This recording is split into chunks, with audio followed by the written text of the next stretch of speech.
आपके सामने पेश करने जा रहे हैं इस वक्त की टॉप 10 बॉलीवुड हेडलाइंस। महाठग सुकेश चंद्रशेखर ने प्रोड्यूसर करण जौहर को एक ओपन लेटर लिखा है। उसने धर्मा प्रोडक्शंस में अपनी दिलचस्पी दिखाई है और साथ ही करण जौहर को एक बड़ा ऑफर दिया है। सुकेश चंद्रशेखर ने करण जौहर के सामने धर्मा प्रोडक्शंस में 50 से 70% हिस्सेदारी खरीदने की पेशकश की है। इस पत्र में सुकेश चंद्रशेखर ने लिखा कि वो धर्मा प्रोडक्शंस के साथ मिलकर काम करना चाहता है और इसे नई ऊंचाइयों पर ले जाना चाहता है।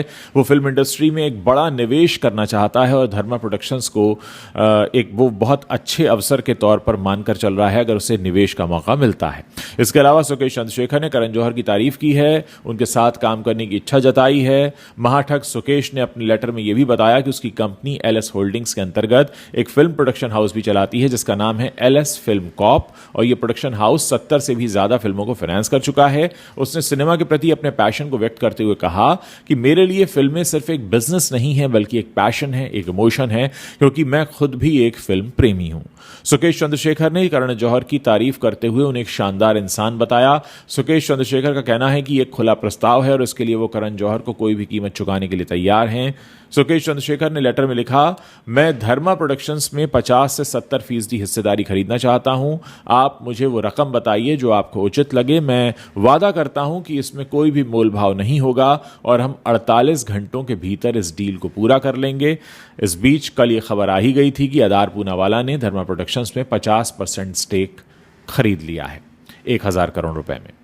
फिल्म मेकर करण जौहर की तरफ से महाठग सुकेश चंद्रशेखर के इस ऑफर पर कोई रिस्पांस भी नहीं दिया गया है और आप जानते ही हैं कि यह डील तो पहले ही हो चुकी है। खैर, बिग बॉस 18 में एक के बाद एक धमाकेदार लड़ाइयां और ड्रामास देखने को मिल रहे हैं। अविनाश और करणवीर मेहरा के बाद अब घर में रजत दलाल और शहजादा धामी के बीच लड़ाई हुई और ये मामला तब बढ़ गया जब दोनों के बीच हाथापाई होने लगी, क्योंकि हर कोई जानता है कि बिग बॉस के घर में हाथापाई करना तो अलाउड है नहीं और इसके लिए कड़े परिणाम भी भुगतने पड़ते हैं। तो अब हर कोई जानना चाहता है कि क्या दोनों को घर से बाहर किया जाएगा या फिर चेतावनी देकर छोड़ दिया जाएगा। बिग बॉस के घर में बिना किसी वजह लड़ाई तो कभी भी शुरू हो जाती है, घर वालों को लड़ने के लिए किसी वजह की जरूरत भी नहीं होती। रजत दलाल और शहजादा धामी इसका बेस्ट एग्जाम्पल हैं। टाइम गॉड टास्क के दौरान जब रजत ने शहजादा को उनके बारे में बात करने के लिए ताना मारा तो दोनों के बीच कहासुनी होने लगी। इसके बाद दोनों ने एक दूसरे पर हमला कर दिया और छाती पीटना शुरू कर दिया, जबकि घर के बाकी लोगों ने दोनों को अलग करने की कोशिश की, लेकिन दोनों इतने गुस्से में थे कि सुनने को तैयार ही नहीं थे। इतने में शहजादा को गुस्से में रजत को धमकी देते हुए सुना गया, जिसमें वो कहता है, बहुत बड़ा गुंडा है तू। बिग बॉस 18 के पिछले एपिसोड में फिटनेस इन्फ्लुएंसर रजत दलाल और भाजपा नेता तजिंदर पाल सिंह बग्गा के बीच बातचीत जो थी वो बहस में बदल गई थी। दोनों के बीच तीखी बहस हुई जिसमें रजत को अपने विवादित बाइक वीडियो के बारे में बात करते सुना गया। उसने बताया कि पूरे देश ने वो वीडियो देखा है। तजिंदर से उन्होंने पूछा कि क्या आपने वीडियो देखा है, तो तजिंदर ने कहा कि हाँ, मैंने भी देखा है, जिसमें वो हिस्सा भी शामिल है जहां बाइकर गिर गया।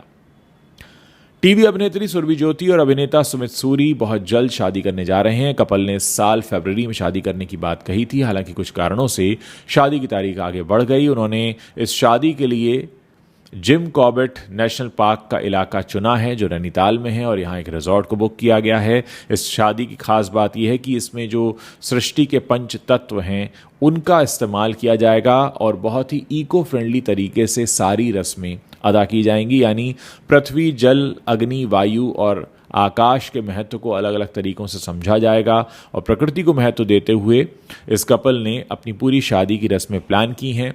और पहले ये शादी राजस्थान में होने वाली थी, लेकिन अब फाइनली ये तारीख तय हुई है अक्टूबर के आखिरी हफ्ते में और ये शादी होने जा रही है नैनीताल के पास जिम कॉर्बेट रिजॉर्ट में। और 27 अक्टूबर को जब ये शादी होगी तो उसमें इनके बहुत करीबी रिश्तेदार और करीबी दोस्त वहां पहुंचेंगे। सुमित सूरी और सुरभि ज्योति की अगर हम बात करें तो दोनों की मुलाकात एक म्यूजिक वीडियो शूट के दौरान हुई थी। दोनों को पहली नज़र में प्यार हो गया था और 2019 से ये दोनों एक दूसरे को डेट कर रहे हैं। तो कुल मिलाकर बॉलीवुड की अगर हम बात करें, बड़े ही धूमधाम से करवा चौथ का त्यौहार मनाया गया। कई सारे सेलिब्रिटीज़ की आपने पिक्चर्स देखी होंगी करवा चौथ मनाते हुए, चांद को देखते हुए, अपने पति का दीदार करते हुए, लेकिन ऐश्वर्या राय बच्चन और अभिषेक बच्चन की ऐसी कोई तस्वीर कहीं पर भी दिखाई नहीं दी। और जाहिर है, जैसा कि लोग समझ भी रहे हैं और बताया भी जा रहा है कई खबरों में कि दोनों के बीच सब कुछ ठीक नहीं चल रहा है। पिछले कई महीनों से दोनों के रिलेशन को लेकर तरह तरह के कयास लगाए जा रहे थे। ऐश्वर्या अपनी बेटी आराध्या के साथ अकेली दिखती हैं, अभिषेक भी अलग और अकेले दिखते हैं, जया बच्चन बेटी श्वेता बच्चन के साथ दिखती हैं। तो इस बीच अभिषेक बच्चन का एक वीडियो वायरल हो रहा है। इस वीडियो में वो अपनी माँ यानी जया बच्चन की तरह पैपराजी से व्यवहार करते दिखाई दे रहे हैं। दरअसल मुंबई एयरपोर्ट पर एक पैपराजी ने पार्किंग तक उनका पीछा किया। उसके बाद अभिषेक के चेहरे पर थोड़ी सी टेंशन दिखाई दी।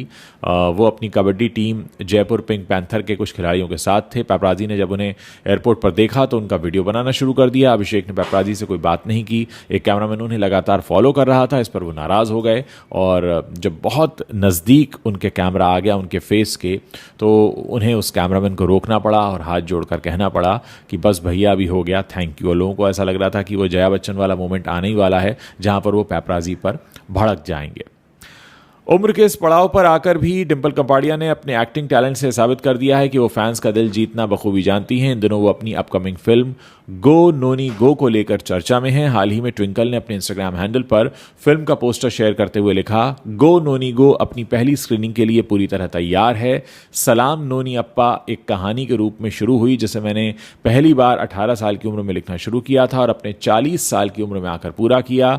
ये एक ऐसी फिल्म है जो प्यार, हंसी और दूसरे कई मौक़ों पर जश्न मनाना सिखाती है।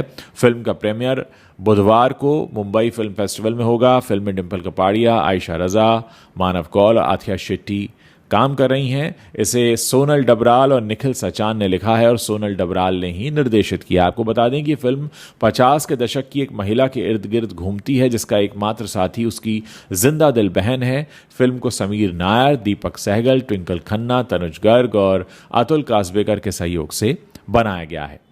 बॉलीवुड एक्टर अभिषेक बच्चन और ऐश्वर्या राय के बीच लंबे समय से खटपट की खबरें आ रही हैं, लेकिन दोनों की तरफ से इस पर कोई ऑफिशियल स्टेटमेंट नहीं आया है। इस बीच अभिषेक का नाम एक दूसरी एक्ट्रेस से भी जोड़ा गया और इस अफवाह को हवा भी मिल रही है। ये जो एक्ट्रेस है उनका नाम है निम्रत कौर, जिन्हें ऐश्वर्या और अभिषेक के रिश्ते के टूटने की वजह बताया जा रहा है, लेकिन ये सच नहीं है, मैं आपको आगे बताऊंगा। फिलहाल एक वीडियो वायरल हो रहा है जिसमें जूनियर बच्चन अपनी बीवी की तारीफ कर रहे हैं और उन्हें 10वीं की जो एक्ट्रेस हैं निम्रत कौर, ये एक टक देखे जा रही हैं। अभिषेक बच्चन और निम्रत कौर ने फिल्म 10वीं में साथ में काम किया था और उसी फिल्म के बाद से ही इनका नाम इनके साथ जुड़ने लगा।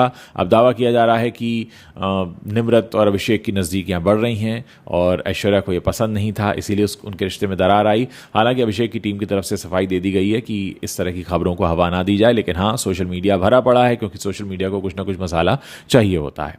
बॉलीवुड अभिनेता अरशद वारसी को उस वक्त कड़ी नफरत का सामना करना पड़ा जब उन्होंने कल्कि 2898 AD में प्रभास की भूमिका के लिए उन्हें जोकर कहा था। अब अरशद ने कहा है कि वो फिर कभी किसी फिल्म की या अभिनेता की आलोचना नहीं करेंगे। अरशद ने हाल ही में एक इंटरव्यू में अपनी बेपरवाही जताई और कहा कि सोशल मीडिया पर हुई ट्रोलिंग से वो परेशान नहीं होते क्योंकि वो एक पॉजिटिव व्यक्ति हैं। अरशद ने यह भी कहा कि अगर मैं ईमानदारी से कहूँ तो मुझे ये सब ठीक ही लगता है। हर किसी का अपना नज़रिया है, साथ ही ये एक डेमोक्रेटिक कंट्री है और इसमें सभी को बोलने की आज़ादी है। सोशल मीडिया पर आलोचनाओं के बाद अरशद ने अपने कुछ इंस्टाग्राम पोस्ट के कमेंट सेक्शन को बंद कर दिया था। इस पर उन्होंने ये भी कहा था कि उन्हें ये भी नहीं पता कि ये कमेंट ब्लॉक किए कैसे जाते हैं, लेकिन उन्होंने कहा कि अभी वो भविष्य में अपनी राय सुरक्षित रखेंगे और उन्होंने हंसते हुए ये भी कह दिया कि मैंने तय कर लिया कि मैं जो भी फिल्म देखूंगा उसे पसंद ही करूंगा। मैं अपनी बाकी की ज़िंदगी में हर एक्टर को पसंद करूंगा।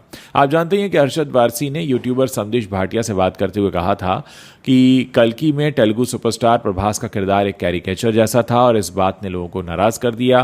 उन्होंने कहा था, प्रभास मैं वाकई बहुत दुखी हूँ, आपको एक जोकर की तरह क्यों दिखाया गया, और इस तरह की बातें उन्होंने कही थी। तो उसके बाद लोग काफ़ी नाराज़ हो गए थे। हालांकि अरशद ने इस फिल्म में अमिताभ बच्चन के काम की काफ़ी तारीफ की थी। हिंदी सिनेमा के जाने माने एक्टर अन्नू कपूर अक्सर अपने मुखर बयानों के चलते सुर्खियों में रहते हैं। उन्हें कई दफ़ा बड़े मुद्दों पर खुलकर बोलते देखा गया है। हाल ही में जब अन्नू ने एक कॉन्डोम ऐड किया और उसका मजाक उड़ाया गया तो उन्होंने इस पर बड़ी बेबाकी से जवाब दिया, जिसके बाद एक बार फिर से अन्नू कपूर सुर्खियों में हैं। असल में अन्नू कपूर ने एक सेक्सुअल वेलनेस ब्रांड है ड्यूरेक्स उसके ऐड में काम किया है और उनका ये ऐड सोशल मीडिया पर खूब वायरल हो रहा है। लोगों ने इसका खूब मजाक बनाया। वहीं इस पर रिएक्ट करते हुए अन्नू ने कहा कि उन्हें इस ऐड में कुछ भी मजाकिया नहीं लगता। मीडिया के साथ बातचीत में अन्नू कपूर ने कहा, मैंने सुना है कि इंटरनेट पर इसको लेकर कैसी प्रतिक्रिया है और संयोग से मैं न्यूज़ चैनल देखता नहीं, अखबार पढ़ता नहीं, इसलिए मुझे अपने ऑफिस के लोगों ने इसके बारे में काफ़ी कुछ बताया। दर्शकों ने इसे सकारात्मक तरीके से लिया है, जिसमें थोड़ी बहुत बुद्धि और मजाक भी है, लेकिन वो उसका मजाक नहीं उड़ा रहे हैं। असल में ये वही प्रोडक्ट है जो हर कोई हासिल करना चाहता है और मैंने अपने अदाकारी से ये कर दिखाया है। उन्होंने ये भी कहा कि एक बूढ़ा आदमी युवाओं को सावधानी बरतने और सावधान रहने के लिए कह रहा है। उनमें से कुछ मेरे पोते पोतियों की उम्र के भी हो सकते हैं। मैं एक दादा दादी के रूप में उन्हें बहुत ही मनोरंजक तरीके से सही दिशा और सबक दे रहा हूँ। मैं खुद को भाग्यशाली और धन्य महसूस करता हूँ कि वो मुझसे अभी भी प्यार करते हैं और मेरा सम्मान करते हैं। मैं 70 का होने जा रहा हूँ। इस उम्र में मुझे और क्या चाहिए। मैं वाकई उनसे सेक्स के दौरान सुरक्षा बरतने का आग्रह करता हूँ। अन्नू ने सेक्स को वरदान और पवित्र बताते हुए कहा कि इसे स्टैंड अप कॉमेडी का टॉपिक नहीं माना जा सकता। हम सभी अपने माता पिता के यौन संबंधों का ही परिणाम हैं और परमात्मा के दिए गए अनुपम वरदानों में से सेक्स भी एक वरदान है, इसलिए हमें इसे हल्के में या मजाक में नहीं लेना चाहिए। ह्यूमर से भरपूर होने के बावजूद ये ऐसे विषय हैं जिन्हें बहुत गंभीरता से लिया जाना चाहिए।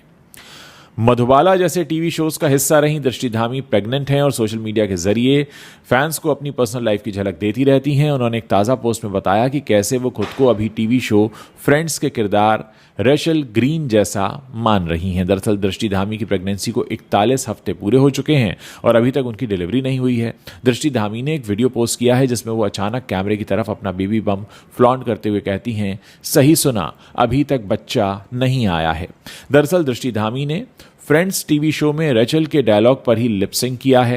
एक्ट्रेस ने इस वीडियो के कैप्शन में लिखा, बच्चा वाकई मेरी परीक्षा ले रहा है। वीडियो के ऊपर दृष्टि ने लिखा है कि 41 वीक्स हो गए हैं। हेल्थ लाइन रिपोर्ट के मुताबिक आमतौर पर 37 से 40 वीक्स में बच्चों की डिलीवरी हो जाती है, लेकिन कुछ मामलों में यह समय सीमा 42 वीक्स तक भी खिंच जाती है। दृष्टि धामी की पोस्ट पर लोगों ने ढेरों कॉमेंट किए हैं। एक यूजर ने लिखा कि लगता है बच्चा दिवाली का इंतजार कर रहा है।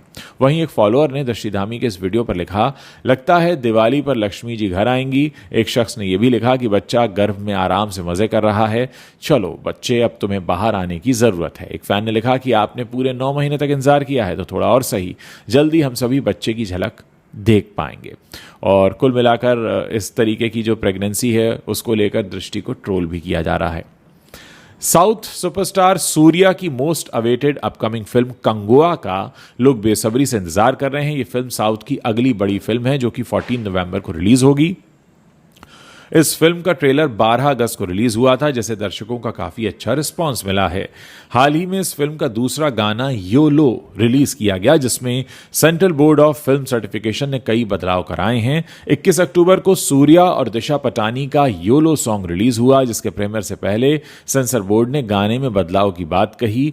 इस बदलाव में जो शामिल है वो है गाने में ज़्यादा क्लिवेज दिखाने वाले सीन्स को मॉडिफाई करना, बॉडी एक्सपोजर सीन को हटाए जाना या फिर बदला जाना।